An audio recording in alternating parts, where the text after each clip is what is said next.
Do you know what proactive imagination is? Do you know how to use it to make a digital advantage? Well, we don't know either, but it's good that we have our next speaker who is coming from Helsinki to discuss this topic in more detail. Yoad Mick is here to invite you to join the hundreds of founders, teams, and leaders worldwide who have used his methods to reach goals they thought were impossible. Let's ignite our imagination with Yoad Mick.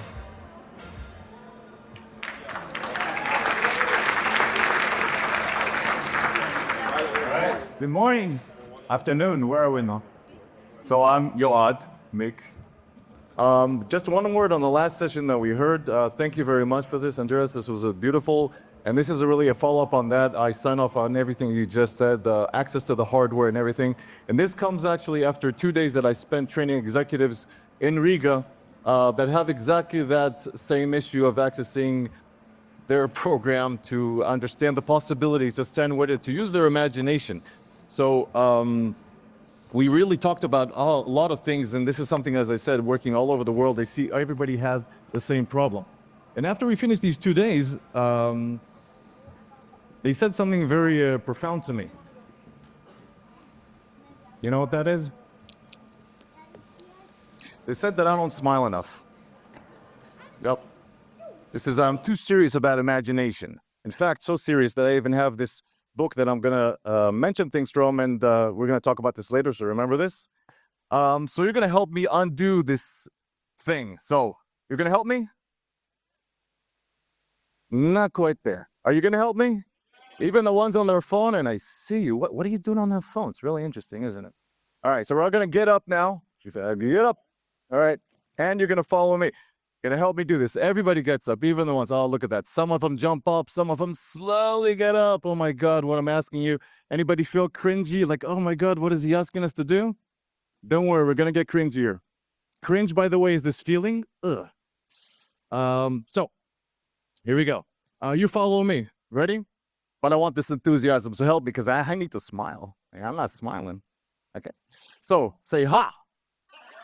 Ha. Ha ha. Ha ha. Ha ha. Ha ha. Ha ha ha.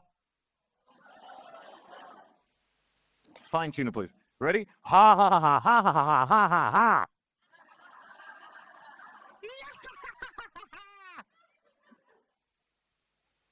Okay, great. Now, as you're standing here, how many of you think this is about laughing? Not really. How many feel at the edge of your comfort zone? Like you're feeling, oh my God, what the hell are we doing? Oh yeah. How many felt at the beginning, like, oh my God, but as we progressed, it got a little easier. For example, when I asked you to do ha ha ha ha ha ha ha. Ha ha ha ha ha ha. You guys are like dead inside. Well, you said 25-year-olds dead inside. Ha ha ha ha ha ha. Great. And now it gets easier and easier and easier. The reason is because you're able to push your comfort zone. Now, why am I talking about comfort zone? We'll get back to this because the comfort zone is one of the most serious problems that we have. And once we understand how to overcome this, we really can go to the next level. So you can sit down now. Don't worry, you're going to be getting up again. So we're going to be talking about something, and as I said in my clip as well, that we are facing right now a crisis in the business world. That crisis is called an imagination deficit. So much, in fact, that Deloitte Insights, anybody know Deloitte Insights? Deloitte, the company, like BCG, like McKinsey, they're actually, if you're not following them, you should. They actually are navigating the business world, the trends that are happening, whether it's the business trends, the HR trends, and so on and so forth. The things that really matter, because really who moves it is people. Those are the biggest trends to understand. Now, when they mentioned in their Global Capital Human Trends Report of 2024, that in this boundaryless age where there's AI and there's so much, and there's so many opportunities and so many new things and so many threats, the most important thing the businesses need to cultivate, and they mentioned 2 words. They mentioned more imagination. Of course, I loved it because how many imagination coaches do you know? One, I imagined it. So this was beautiful, but the thing is that they could have mentioned a lot of things. They could have mentioned more AI skills. They could have mentioned more proficiencies and that sort. But they chose to actually specifically talk about AI, not AI, the need for it, but how we can have the advantage, because we were making the mistake of battling AI in its own territory. And we're different from AI, you know that. Until AI becomes sentient, we're sentient beings. Sentient beings means we can feel, experience, we have senses, we have emotions, we have skin in the game, we have values. Some of us, right? You know this? So we're different than AI, but we don't perceive it that way because we're seemingly doing the same thing, thinking of ideas. So let's do a little exercise to understand really the differences here, and then see how we can sort of take it. And by the way, this is something that I do in every training all over the world, specifically in this order. We first have to experience something, because you guys know a lot of shit. A lot of shit, right? You're very knowledgeable. You have at least 10 things you can send me that inspire you, that motivate you, how to change things, how to do things. But when it comes to actually doing it, not so much, right? Because there's a gap between what we actually know to actually feel. Basically, our conscious thoughts, then our subconscious that keeps stopping us.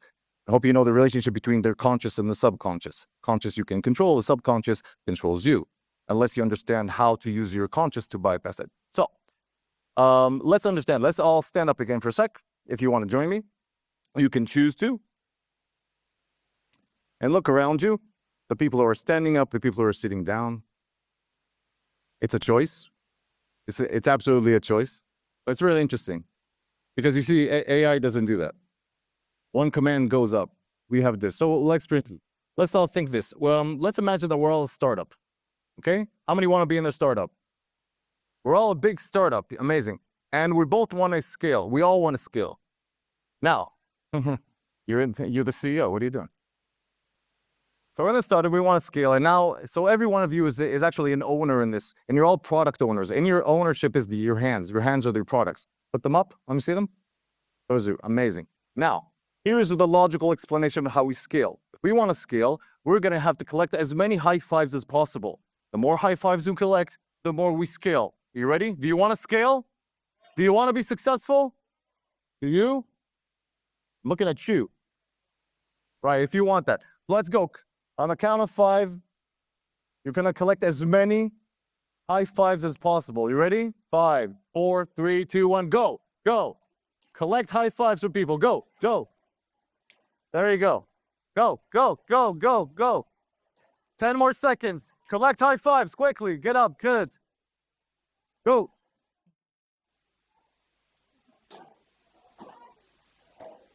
Amazing. So, did you have more high fives? What are you stopping? We're supposed to scale. Get high fives. 10, 9, 8, 7, 6, 5, 4, 3, 2, 1. Amazing. Good job. Now, we just scaled. Now see, let's unpack what happened here, okay?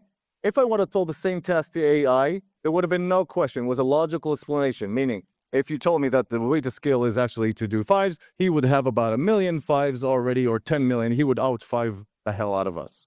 Absolutely. Now, when I told you, notice what happened. First of all, in the getting up, it was like you can sit down. It was like the famous Gauss curve, right? There were the early adopters. As soon as I said get up, and Ada, you just got up. Of course, you've been trained. And the rest of you sort of looked around. Was there like am I socially acceptable to do this? How stupid am I going to be? Or am I standing up? And then there were the late bloomers that came, and finally the ones that said, fuck it. Right? You're looking at me, so I'll get up. Right? So we had this beautiful curve, just like early adopters in the middle and the end. You know this curve, right? It's called the Gauss curve. Same thing. So basically, same thing happened with the high fives. You know, you started looking, okay, God, this is really cringer and cringer and cringer. By the way, how many of you felt that it got easier to get high fives as the time ran on and you got the first and second and third? How many found it actually became easier? How many have this motoric problem that they have a problem raising their hand? Okay. So it gets easier because we're continuously pushing our comfort zones and then expanding and proving to our subconscious it's okay, moving on. So basically, why did I do this? To demonstrate, first of all, of course, the difference between us and AI, because AI wouldn't have a problem. And we look at AI as more successful than us. We give it authority. We give it the meaning. So basically, the threats of AI is not AI itself. It's us. We give it authority. We develop this learned helplessness, understand that better than us. So we just hand over the keys to driving. But if you look at this, you can look at the same human condition that happened here. Instead of a human weakness, it's a human advantage. Because if you think about one more thing of what we just did now, I asked you to collect high fives from people, right?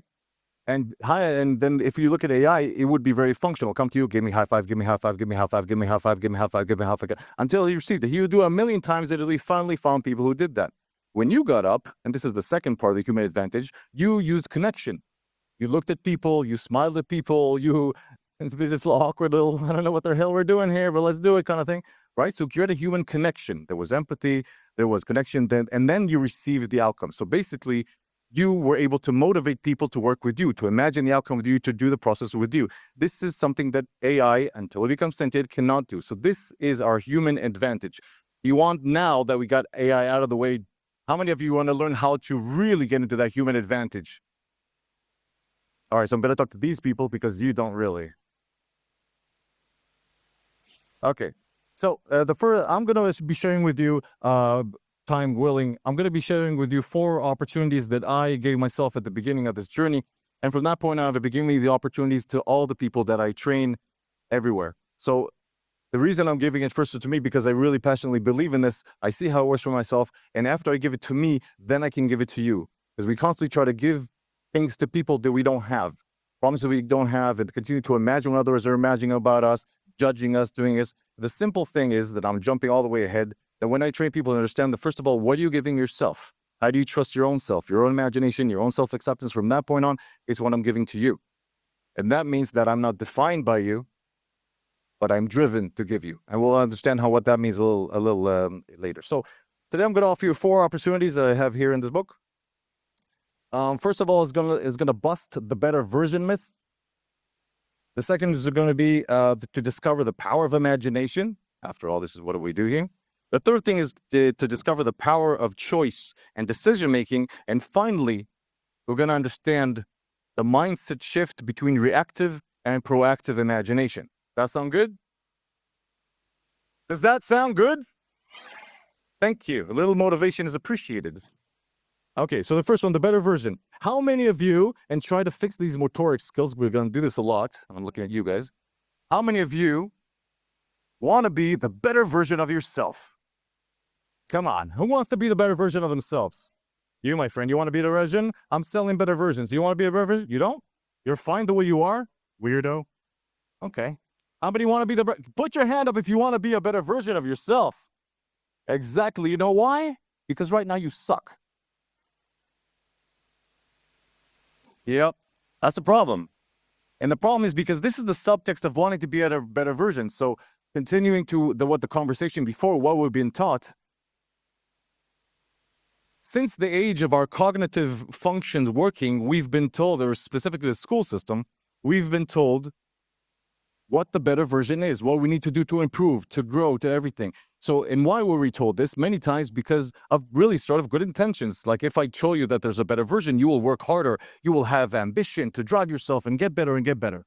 The subtext is a little different. What your subconscious hears right now is that you're not good enough, means not good, the version that you are right now. Sometimes you will be. And that in time is something that you started believing him. They started telling you yes, no, black, white, creative, not creative, artist, not artist, good thinker, not thinker, good math, bad musician, good musician, so on and so forth.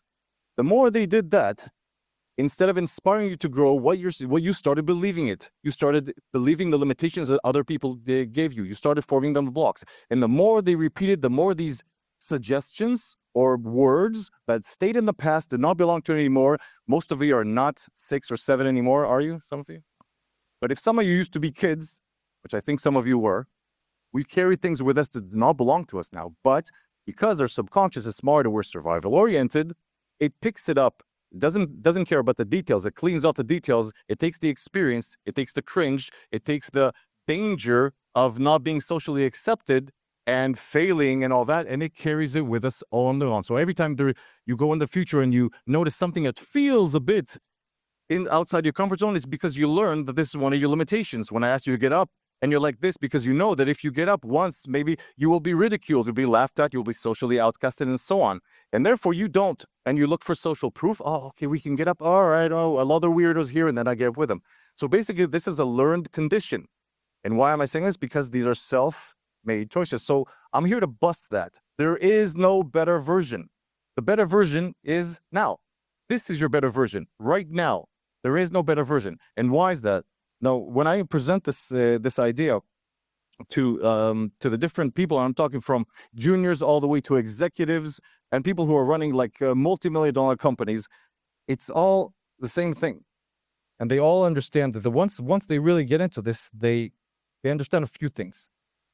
That although 75% of the time, 3 out of 4 thoughts that we have about the future are negative thoughts. And people are defined by this. It means it's pretty depressing when you think about it. Every 3rd thought about the future of you is a negative thought. Sucks, doesn't it? Right. So we get into, in the training week, you get to understand why is that the fact. And we understand that when I cultivate a culture of no wrong answers, when I cultivate a culture of no wrong answer environment, meaning all answers are correct, no answer is not correct, when they understand that no one knows the future, how many of you know the future? You're the oracle? I'm going to have to talk to you later about lottery numbers, if you just raise your hand. No one knows the future. The future is imaginative. It is speculative. It is the change that exists from what exists now. Nobody owns it. When you really understand that, you understand that you can let go of what is already predicted to be there. Of course, we have our law of predictability in our mind. We try to always predict forward what's going to happen based on our past experiences so we can walk without being scared. But once you understand that what defines us is not the better version, you're actually able to walk with what you have now and then try to understand what experiences you want to have, where you want to take yourself, what is your intention, what is your choice. Now we go back to the initial wanting of the better version, because when you understand that you're complete now and you develop your self-acceptance, that leads to your self-confidence and your resilience and everything that is actually learned from that point is growth. You know growth? Growth. You say you know growth, but you don't know growth. Growth means that you're not self-judging yourself for not being good enough. When you go to something, it's not because of a problem, it's because of an opportunity. It's 2 completely different things. This is why when I deal with companies that are doing with team building or creativity or innovation, any of those things, one of the first things they say, we're not dealing with a team not being collaborative enough or creative enough or having a problem. Because what happens now is I amplify the problem, which basically I'm telling you that you're coming to my shop because you suck. You're not good enough, but we're going to make you a little better. You understand where the opening point is. It's an opening point of threat. When I want to make people grow, this is exactly through this busting of this version, because then you develop psychological safety. Then you develop trust. And only after psychological safety, trust is built. So this is the first and foremost foundation that you can actually, going back to your friends, to your family, to your work, this is the foundation of everything. We all try to move and create changes without understanding that the psychological safety and the trust is the first foundation of doing anything, of changing any mindset, of doing any shift. When people have to stop thinking that you're going to hit them in the face and have to lower. The name of the game is lowering the resistance. Okay? Make sense? Amazing. Great. And one thing that it allows us to do, and this is actually a beautiful example that I've seen, we do this thing that's called, just to prove to you this analogy, we do a thing called the wall of blocks. So we really talk to people, different exercises, we bring up all our blocks, we understand that the blocks are actually shared by everyone. There's something very powerful, because in every place that I do, there's usually a window. I request a window. And the analogy of the window is basically that all the light that exists from the window, like the better version of you, like, by the way, your imagination, it's all there, it's all innate. You were born in that sense, perfect in that sense. But what happened is really, I ask people, once you have the blocks, you write it on a Post-it, and then you stick it on that wall. And then you got yourself about 20, 30, 40 Post-its all stuck on the wall. Now, what happens when you have so many Post-its stuck on the window? What happens to the light? It gets blocked. It gets blocked. Do you understand the analogy? The light is there. The one who put the blocks there is you. But then comes something very powerful that we'll talk about a little later. is the fact that they understand that they took the block out of them. They put it down on the post-it. They were looking at it. So they understand that they took the block and they are the ones who chose to put it up on the window. They are the one who chose their blocks, because this is what you're doing. You're choosing to keep your blocks. Every single morning you get up, as you check your phone, you also take the whole bag of blocks, you put that on you, and you start marching. They don't really exist. The ones who are choosing them over and over again to keep them, to maintain them, because it feels that we're safe and it keeps us in our comfort zone. But there's usually an uncomfortable comfort zone because there's frustration and anxiety and stress and all that. If not, everything would be great. Ignorance is bliss. You would just not, you would be fine. But since you're sitting here and trying to grow, I guess the ignorance is not bliss for you. So the more that we put on the window, the more understand that they are the ones that are putting it. Now, a beautiful thing happens when you really internalize it. Because as I told you, I tell them nothing that they don't know. And I will tell you nothing that you don't know. But what I will tell you is, it will give you is the opportunity to experience it and understand it to yourself. When you really understand, this is what I was mentioning, you have a lot of things that you can be inspired with, but how many are actually doing? Because many of the things you don't understand what it really means for you, what is really the experience for you. So when they understand that they put the post-it on the wall, they understand that they have the same power to take the post-it off. You understand the analogy? I can take it, I can choose to put it, and I can choose to take it. Now, once you practice that over and over again, you understand that it becomes your default. Your default is to add limitations, but now your default is to say, okay, I can also take them off and focus on opportunities. Okay, so this is the first big example that I want you to take. There is no better version, and it says so right here. So it must be true. The second thing is really, it led me to discover imagination, or the power of imagination. I think for me personally, I had what I'd probably call a midlife crisis. How many of you had that? Yep. Midlife crisis, not like, I don't want to call it the midlife because then that means we're going to die early. But basically, it's to understand that what are we doing? Who am I going? What's my impact? Where am I going? What, and all that. And in doing this, I really went down the path of discovering what was always evident in my life, and I wasn't really aware of it, in every single one.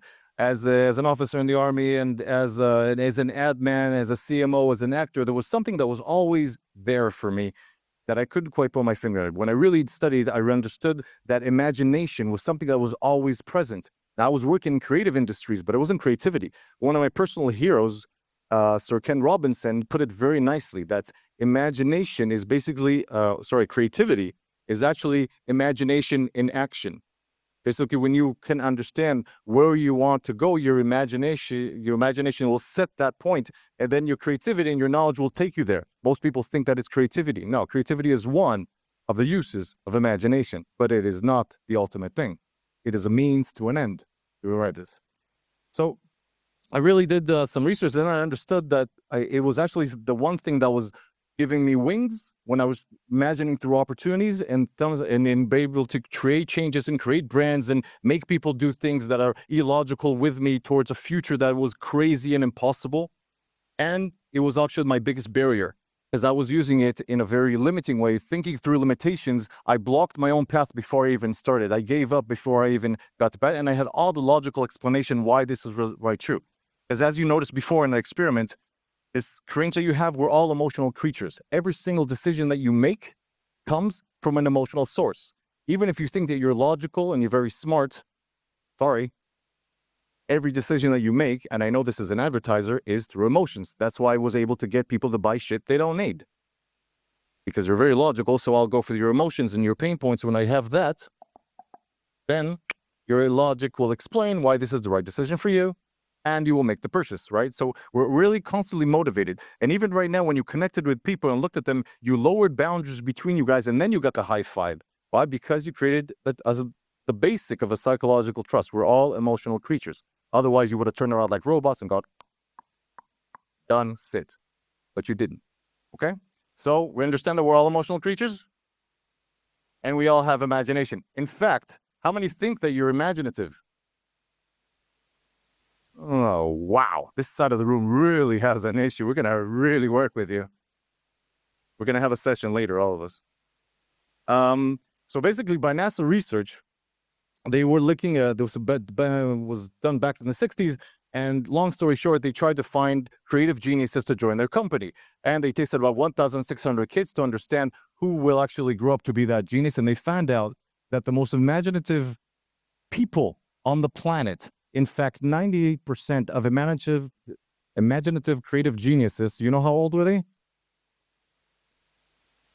5 years old.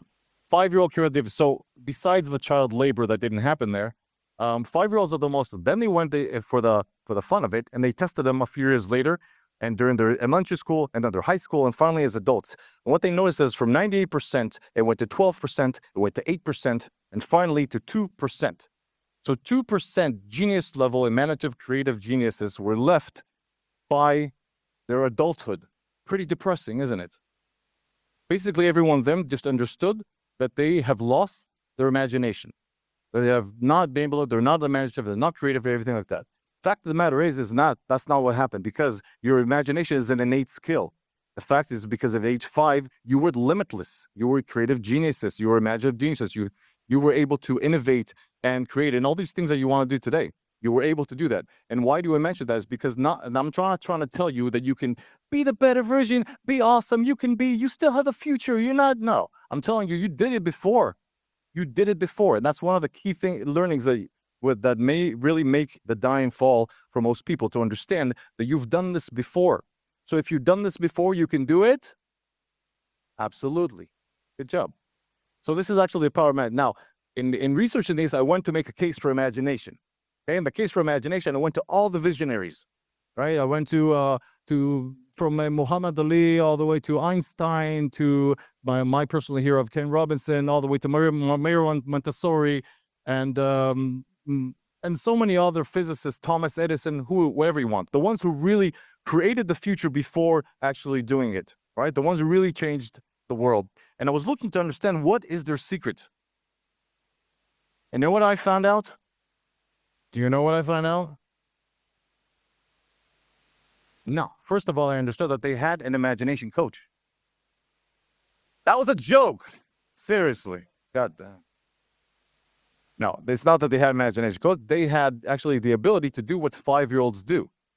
They had the ability to take, and this is an analogy, they could take something and imagine what it could be. So they take mud, for example. Let's say you're holding mud. Everybody go like this, and I'm going to throw you some mud, and you better catch it, otherwise it's going to fall on those pretty things that you're wearing. Oh, catch the mud. Catch it. It's going to fall on your face. Catch it. You too with your phone. You're lighting your face up. I can just toss it right in there. All right. Okay, so holding it like that. Okay, hold the mud. Can you feel it dripping down? Can you feel it cold? Can you feel it nasty? Try to move it away. It's going to be on your nice clothes. Come on. So when most people as adults see mud, or even Iwaki, you like stay away from it. But kids have this great thing that they do. When you give kids mud, what do they start to do? Except for eating it. Thank you. This is your kid specifically. We'll have a session about that. Kids have a tendency to take mud and they form mud cakes. They play with it, right? So now they're forming mud cakes. Now, understand that what I understood is that they did the same thing. They didn't ignore the existing reality. They still know the mud is cold and nasty and everything, but what they can do is create mud cake from it. And they believe in that mud cake so much. How many of you ever tried to enter an imaginary game of a 5-year-old and change the rules? That's life-threatening. You don't do that. Can I move the little pony here? No. Why? Because it belongs here. Why? Because those are the rules. So they're really holding what they're doing. They're imagining an imaginative reality, and it's so tangible in their mind. They're holding it just like they're holding the mud. So they're holding the mud and the mud cake. And the mud cake and the mud have an interesting connection. They have a coexistence. We think that imagining is disconnected and illusionary, that it's daydreaming and so on from what's happening now. What they understand is the mud is based on, you should have told me the other way around. The mud cake is from, the mud cake is made of mud, meaning it is not disconnected from the existing reality. It just does not define itself by the existing reality. And the wonderful thing about creating a mud cake is it creates an entire game, and then you can slice it up and give it to you, and you can pay me 3 leaves, and you can pay me 4 stones, and add it, and have a delivery service, and then have some old restaurants and multiply that, and then go on and on and on. So this is actually exactly what they did. They created that future. And what's the interesting thing about 5-year-olds and talking about Thomas Edison, all the way to Newton, and all the way to all the great physicists and the designers or whatever. They worked from that mud cake, right? All the rules were created according to the mud cake. The game was created according to the mud cake. In other words, they were living the future and taking action from the future and applying it to the present. You understand that? This is exactly what they're doing. So 5-year-olds used to do it. As I think most of you said, you were 5 at some point, right? Or you were born like this. So most of you were 5 at some point. So you used to do this as well. And we really, in the practice, when we go down this road, really understand that you had this, and then understand we have the blocks. And when you start removing it and changing your relationship with your own blocks and understanding it's your choice, you're able then to tap back into this, which leads me to the next point. The next opportunity I give myself, and then I give others, and now I'm giving you, is the ability to understand, really, as I said, the power of your own crazy imagination. So, we're gonna do an exercise. You want to do an exercise? Get out. I'm kidding. It's a choice. You either choose or not, and there's no wrong answer. We said there is absolutely no wrong answer. But how many think that vulnerability is a weakness? Yeah, right. How many think that being vulnerable is actually something that you do every day? Yeah, I want to be vulnerable. Can I be vulnerable with you, please? No. It's perceived as a weakness. How many managers are vulnerable? How do you go and share your pains and your thing and your thoughts and your insecurities? How many go and share that with your colleagues? How many share that with your workers? Amazing that you do. Really, more power to those who do. How many of you that do this? This is an off question. How many of you do this feel that this is actually a power? This is a huge power. Because lots of us are defined by our jobs. We're defined by our roles. And if we do this, then they won't actually give us the respect or the authority and everything else. So one of the things we do as a leadership tool is try to reimagine our relationship with vulnerability, for example, one of the most weakest things that we have. And if we're able to do with that, imagine what else we can do. So let's do this. Stand up for a sec. And now you're going to quickly lock eyes with someone in the room. Lock eyes means look in their eyes and just look. Resist the uncomfort of talking. Resist the uncomfort of giggling. Resist the uncomfort of you looking at someone behind you. Oh, you're looking? Okay, find someone. Find. There are enough people here. You have her or someone else. Who do you have? Okay. Guilty? You don't have someone? Here's your someone. You have some. Okay. Great. Now, remember, AI would have had a field day with you guys. Remember the human condition? The reason you're feeling cringy is because right now, looking into someone's eyes, don't look at me. Good looking, yes, but don't look at me at the moment. Please, look at each other's eyes. Okay. Now resist the urge to talk. Instructions. My God. All right. Now, the thing is that you're so cringy about this, and how many of you feel really cringy looking in other people's eyes, is because you're focusing on them imagining what they're imagining about you. When you just understand that this is a process, the task is to just look into someone's eyes. Now, zip it. Shh. When I count, you continue to look into the other eyes. When I count down from 10 to 1, what you will do, follow instructions, if you choose, is give the other person a compliment that does not have anything to do with what they are wearing, looking like, nice hair, nice beard, nice glasses, nice that. Okay? A genuine compliment to someone, even if you don't know them. 10, 9, 8, 7, 6, 5, 4, 3, 2, 1, go.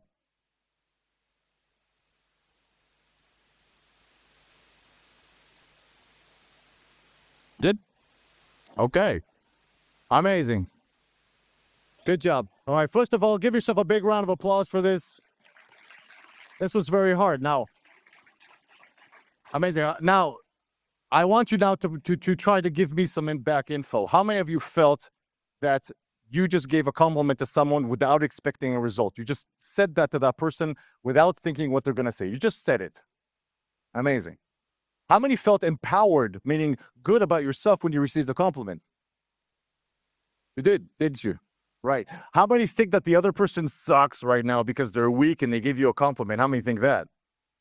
Absolutely.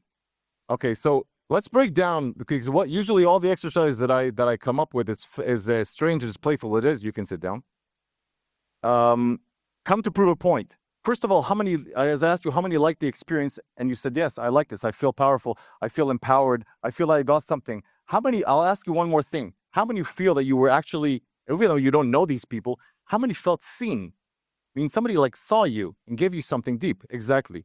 This is the human connection that we can reimagine to be a really powerful. And when you as a leader understand that you can reimagine vulnerability from a weakness to a strength, you become powerfully vulnerable. And when you can become powerfully vulnerable, you start developing your own confidence, because it leads you also to self-acceptance and understanding of yourself, and understand that and now I'm cleaning off the details of this silly exercise, and I'm going for the experience that you had. Remember, we talk about comfort zone as an experience, and anything, if you want to balance it with something, you have to have a positive experience to hold on to.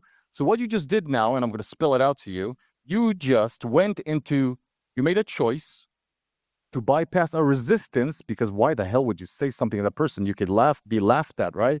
So many resistances. You don't do it. I don't see you guys walking around the street. You weren't doing it before. Hey, I just want to tell you, the vibe that you have, oh my God. And working on. You don't do that, right? It's too much.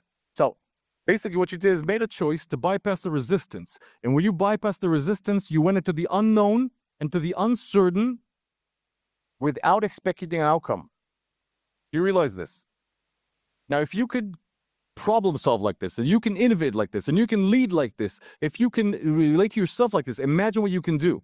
And so the point is, doesn't matter. Like I give you this example, you'll never have this exact thing again. But what you will keep, same as you keep, the subconscious keeps the experiences that limit you, and you throw that into the future. The more we develop these experiences, the more we can have a choice to take that and throw that into the future. Does that make sense? Good. Give yourself a big round of applause for this. Good job. Okay. So I'll give you 3 quick stories to understand the application of it, because so one of the things is, because you say, okay, this is high level, how does it apply to me? One of the researchers that I'm working with she's from Azerbaijan. So just to give you the context of a lot of family issues and family values and expectations and all that. I'm sure you know that here. So basically, she was going to do her dissertation, PhD dissertation. So we trained for a few months to understand this method that I call ABG, and always be giving. We won't get into this today, but the idea is how to shift your experience and how do you show up.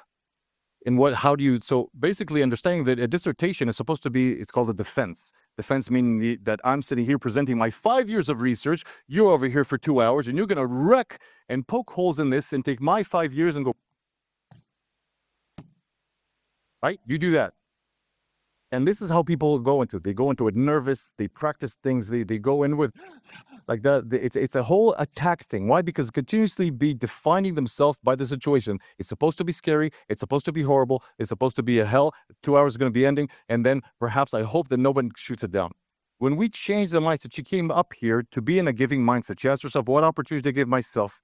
And then what opportunities do I give others? And from that, understand that she went up there to inspire and to give and to learn and to collaborate. That was the intent of this, to create future collaborations.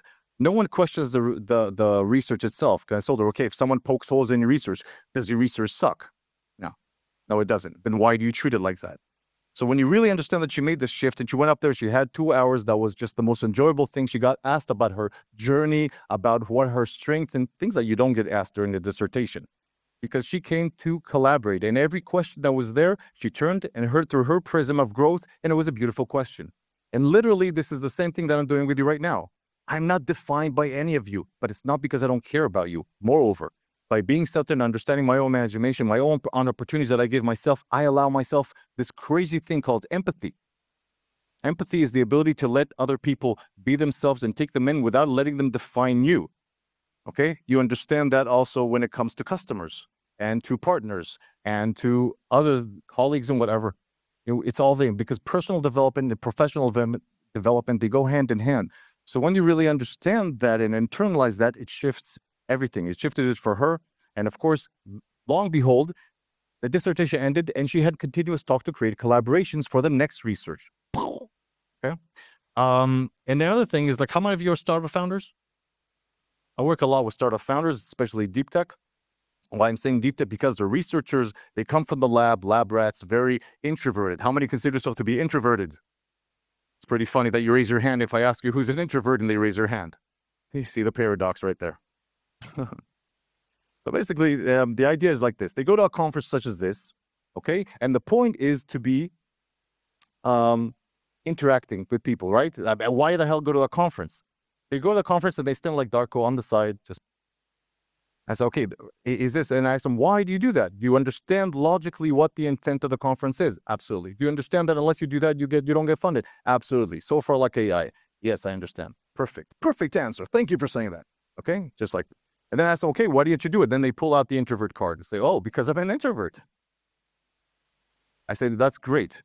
The fact is that you're an introvert. I'm not taking anything away from that. The choice to define yourself and limit yourself because of this, that's completely up to you. Remember the self-chosen blocks?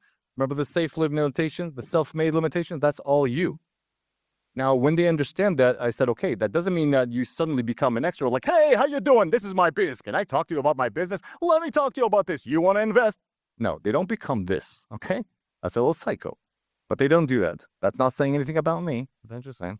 So the idea is basically to understand, and many of you that are introverts, is we set a roadmap from the future that they understand and imagine that I am talking to people, I'm creating connections, I see myself, and I believe this is a possibility.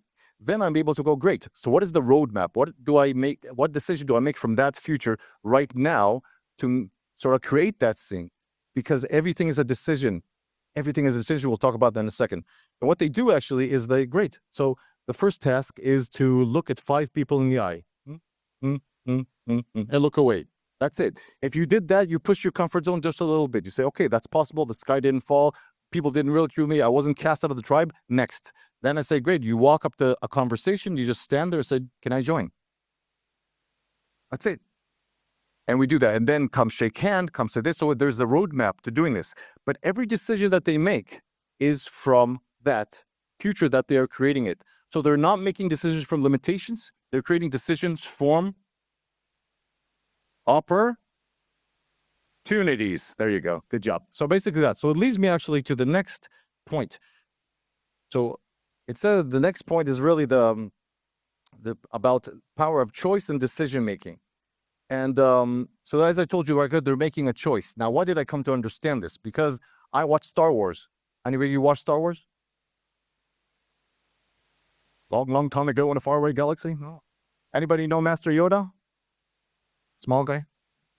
Yoda. You see why you see how that? Yeah, so one of my nicknames is Master Yoda, just because of that, but I'm not so green and so on. But still more, but it's still an amazing thing. And there's one scene at the beginning when he meets Luke Skywalker. That's the about to be Jedi, and they're in the swamps, and this big spaceship is stuck in the swamp, and obviously Luke can't relay it, and he goes, "Use Luke, you tap into the Force and use it to figure it out." So Luke looks at him and goes, "I'll try," and then he gives him the infamous saying. You remember that saying? Do or do not, there is no try. And this is a profound philosophy, not just for the little green guy. Do or do not, there is no try. That means basically that if you decide to try, that's a decision not to make a decision, and that is a decision. To choose is a decision. There are only 2 choices in life, choose or not choose. There is no middle, there's no sitting on the fence, there's nothing of that sort. When you choose, you choose. Every choice you have, just like you choose your blocks, just you choose your actions, and that goes for everything, not just big decisions in life, everything. Tea or coffee, stand up, sit down, engage, not engage, say, not say, walk with this shirt, that shirt. There's everything is a decision.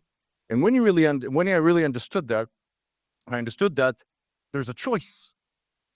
That blew my mind. There's a choice. I can say I choose this. And from that point on, I started doing this every single day. I chose everything. Now, because I asked myself the very simple question. I asked, look, if I don't choose, someone will choose for me. If I succeed, that means I chose it. If I don't succeed, that means I chose it. If I went to become an entrepreneur, I chose this. If I become an employee, someone will find employment for me. So it's every time. If I suffer by my hand. And then if I suffer and I don't choose, I suffer by other people's hands. Everything is a choice. So people tell me, oh, each day walking, choosing. I say, you're doing it anyway. You have an auto processing system. It's called your subconscious, but it's keeping you where it's safe. And you want to do something else. By the way, how many of you want to be happy? Oh, come on. This is like X in the better version. How many want to be happy? Sad, sad, sad, sad, happy, happy, happy, happy, happy, happy. Great. Tough luck. You're not wired for it. We are survival-oriented creatures. Our subconscious only act is to keep us in the survival. So, and then once you understand that, you understand really the last point that I'll give you today is the ability then, when you really understand that you have a choice and you can choose things, you can understand that you have the same capacity of imagination. That's the fourth lesson. The lesson is, how do we shift from a reactive to proactive imagination? Now, quickly, what do I mean by that? A reactive imagination is the same use of imagination as a proactive imagination. We already understood that we have this innate skill. A reactive imagination, first of all, puts the boundaries, puts the limitations, what we can't do. And only after we placed all that, it is what it is, all around us, then within that, we start to imagine. But we're not imagining anything.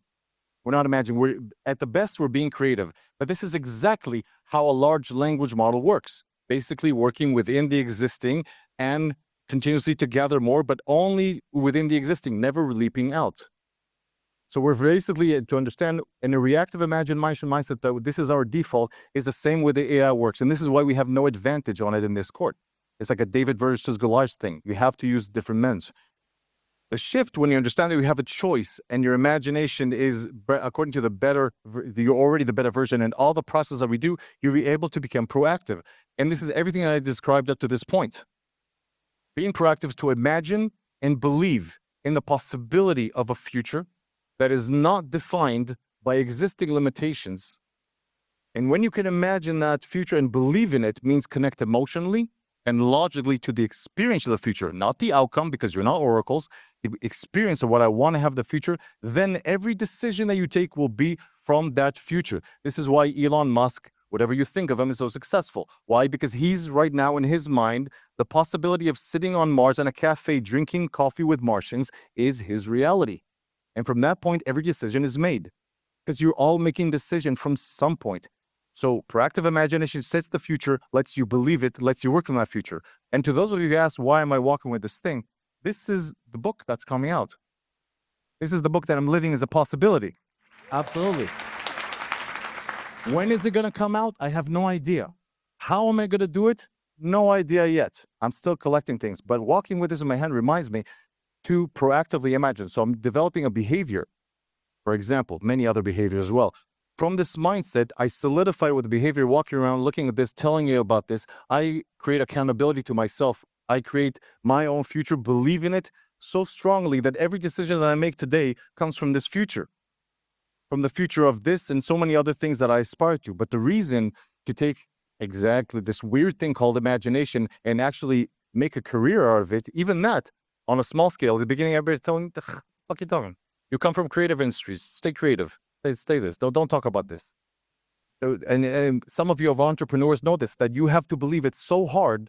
We talked about this before, that you will commit to making all the decisions from that future, and then all the obstacles of the reactive imagination that are lined up with your blocks, they become, instead of blocks that grow larger and larger, they become challenges to overcome. Now you have a reason. Remember about Simon Sinek talked about the why? This is the why. The why to most of you is a word. This is a why. It's an experience. It's a feeling. Because when this believes it, when this thinks it, but this doesn't believe it, you're going to lose. And the other thing is true too. When you have belief in yourself, but you don't know how to do it, it'll complete the way of how to do it. It will lead you to opening your imagination. And lastly, I'll give you the bombastic sentence by Neville Goddard. Look him up. Neville Goddard said that you're only limited by weakness of attention and poverty of imagination. So it's not to say that you have a poverty of imagination, meaning a lack of imagination. No. But when you strengthen the attention of what you want to choose and where you want to put it, it'll open up the imagination. So full circle back to Deloitte, and we'll finish up with this one. So remember Deloitte Insights, and I told you that they said that we need more imagination. So the beautiful thing about more imagination is that this is just like a muscle. It works just like a muscle in the gym.